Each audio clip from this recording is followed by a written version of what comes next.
پاکستان میں باسمتی چاول کرنل باسمتی کیسے بنا، اس کے بارے میں زاہد خواجہ نے بتایا کہ پاکستان میں کرنل باسمتی کی ورائٹی ایک کرنل صاحب کی وجہ سے متعارف ہوئی تھی۔ سن 1960 میں حافظ آباد سے تعلق رکھنے والے کرنل مختار حسین نے باسمتی چاول کا نیا بیج دریافت کیا۔ اس بیج کی کاشت سے باسمتی چاول کی جو فصل تیار ہوئی وہ بہت معیار میں اعلیٰ تھی اور اس چاول کی خوشبو بھی بہت اچھی تھی۔ کرنل صاحب نے اپنے طور پر یہ بیج دریافت کیا تھا اور اس میں حکومتی سطح سے کوئی معاونت نہ تھی، تو لوگوں نے کہنا شروع کر دیا کہ یہ کرنل مختار کا باسمتی ہے۔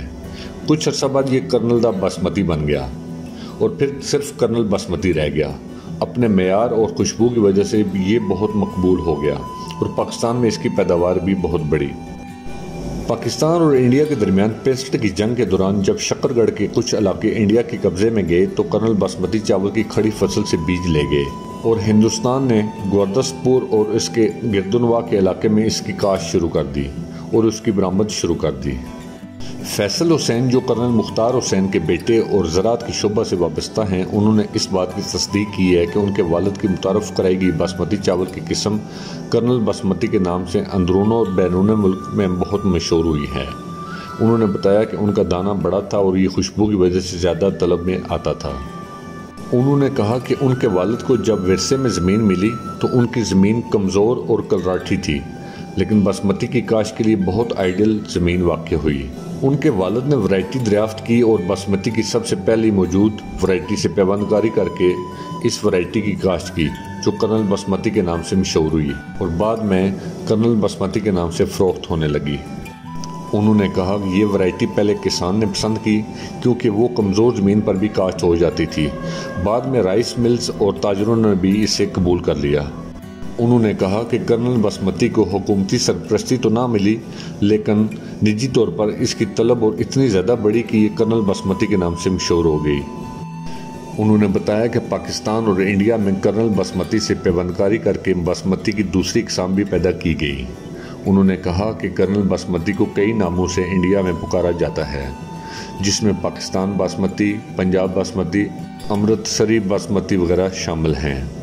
فیصل نے بتایا کہ جب وہ اس کی دہائی میں ہریانہ انڈیا میں ایک زرعی کانفرنس میں شرکت کے لیے گئے تو وہاں موجود افراد نے کرنل باسمتی دریافت کرنے پر میرے والد کو خراج تحسین پیش کیا۔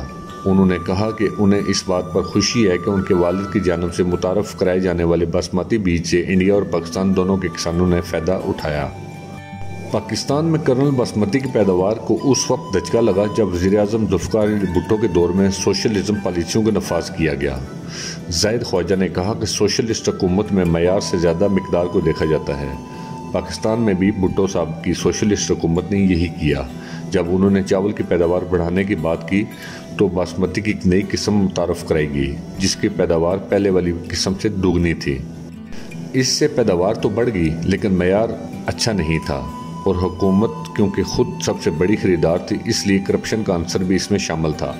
لوگوں نے کرنل باسمتی کو سائیڈ پر رکھا اور باسمتی کی نئی قسم کاشت کی جس کی مقدار بہت زیادہ تھی لیکن وہ کوالٹی میں اچھی نہ تھی۔ زاہد نے کہا کہ کرنل باسمتی کی ورائٹی آہستہ آہستہ ختم ہوتی گئی اور ایک وقت ایسا آیا کہ یہ بالکل ختم ہو گئی۔ انہوں نے کہا کہ اگرچہ آج بھی باسمتی چاول کی کچھ اقسام کرنل باسمتی کے نام سے بیچی جاتی ہیں لیکن ان میں سے کوئی بھی کرنل باسمتی نہیں ہے۔ فیصل حسین نے بتایا کہ مارکیٹ میں جو باسمتی کرنل باسمتی کے نام سے بک رہا ہے وہ کرنل باسمتی نہیں، جس کی ورائٹی ان کے والد نے متعارف کرائی تھی، اور سپر کرنل ایک الگ ورائٹی ہے جسے اوریجنل کرنل باسمتی سے بہتر پیش کر کے بیچا جا رہا ہے۔ انہوں نے اس بات پر افسوس کا اظہار کیا کہ پاکستان میں کرنل باسمتی کی وہ ورائٹی نہیں ہے جو ان کے والد نے متعارف کرائی تھی۔ آج بھی باسمتی کی دوسری اقسام کے ساتھ کرنل باسمتی کا لفظ لکھ دیا جاتا ہے کیونکہ ایک زمانے میں یہ اعتماد کا نام تھا اور کرنل باسمتی ایک مشہور برانڈ رہا۔